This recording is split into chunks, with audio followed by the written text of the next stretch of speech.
Hey guys, it's Red Nomster, and today marks the first day in which I successfully moved in with my cousin and his family. So I'm in Colorado now, great, but that also means that I get to record a lot more, obviously a lot more than I have been recording, which means that I can start showcasing a bunch of this stuff that I've been discovering or finding or making, rather, since I've been missing in action. So this first thing I have is probably one of my favorite things on the list of that.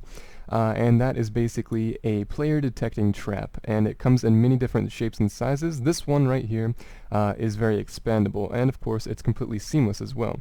So if we come over here and say let's try to cook some stuff up. Oh, hello. Oh, and then look at that. Boom. Seamlessly just gets shot by an arrow. But there's no dispensers, there's no skeletons appearing anywhere. We just get shot by an arrow. And of course, the same thing will happen. You know, you just get some vital stuff from the chest, or maybe, just basically if you go near that wall, you're gonna get shot. And it's very variable as well. But basically, how this is working is a combination of many different things, two more or less, I suppose. But basically, a combination of things I've created in the past. There's no real new discoveries here, just variations of how I've made them. So if we go into game mode 1, hello, there we go. And then, as you can see, these are blocks, but once you right-click them, you realize that they're ghost blocks, and they reveal what is going on behind the scenes, basically.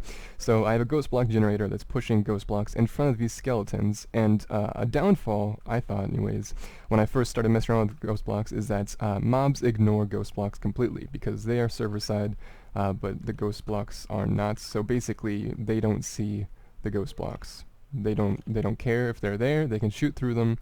They can walk through them even, but considering they're stuck in these cauldrons, which comes to my second point, using my trophy case method where I stick mobs in cauldrons, they essentially just sit there in a stationary mode and see you through the ghost blocks and shoot you.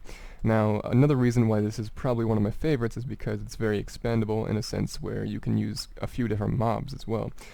So if we come in here and get something like a witch and maybe even a creeper, I'm sure there's other things like, I'm sure blazes work. Excuse me. I'm not even a guardians.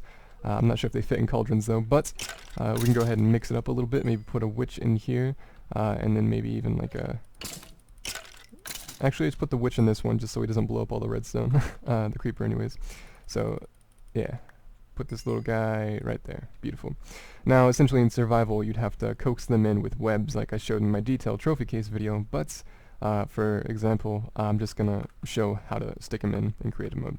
But essentially what this is the ghost block generator that you've seen many times on my channel. If you haven't, there'll be a playlist in the description, of course. Basically, I've just altered it so that it pushes the ghost block sideways right in front of these cauldrons. Now, I pushed it in front of the mobs instead of like inside of them, which you could do, but with things like skeletons and witches, like their arms stick out through the blocks, and the skeletons, their bows stick out, so it kind of ruins the illusion. But nice.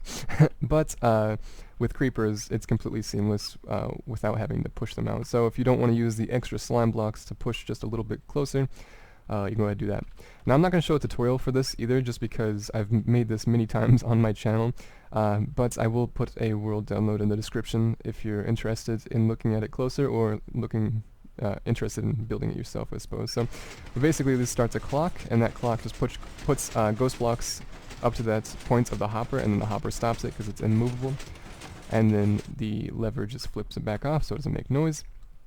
But essentially you'd have to start that with the other person in the area if you're trying to prank someone, of course, because they won't see the ghost blocks if they're out of the area when it's generated. Only you will, so that kind of ruins the illusion. So you have to make a way in which you can give that many pulses before they get to their house, basically, or their little storage room, I don't know. But just displaying this, if we go into here, game mode 0, the witch sometimes is derpy and hits the ceiling, and sometimes kills himself, but basically that's how it works. You'll just get poisoned, which is extremely annoying, in my opinion. And then, of course, you come to this side, try to mine this up or something, you'll get a surprise of an explosion. But essentially, give me some of this. Oh, I'm still wounded. Great. Anyways, but the downfall of the creeper is that he's inside of a cauldron and he's behind some iron blocks, so his explosion is very weak. It will knock a hole in the wall, but that's pretty much it. If you make it away from the redstone, of course, it won't do anything, just destroys some of the cauldrons. But it's meant for putting a lot of creepers right next to each other, or patterned, however you want, I suppose, because it's very variable. But if you just put one creeper, it pretty much just freaks you out a little bit, that's it.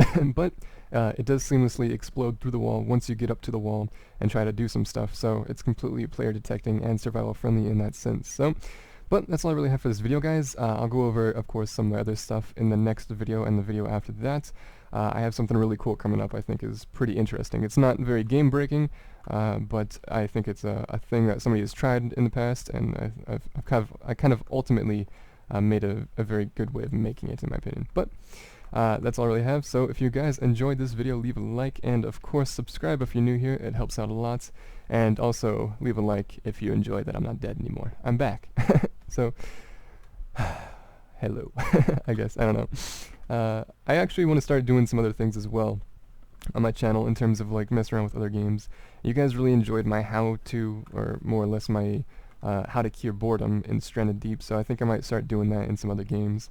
I also have Grand Theft Auto as well, but it's not on my PC currently because I have a small hard drive at the moment and it's 60 gigs. So, but yeah, a little bit of a ramble at the end. Just wanted to catch you guys up on where I've been for, forever, and that I'm back. So, hope you guys enjoyed, and I'll see you in the next video.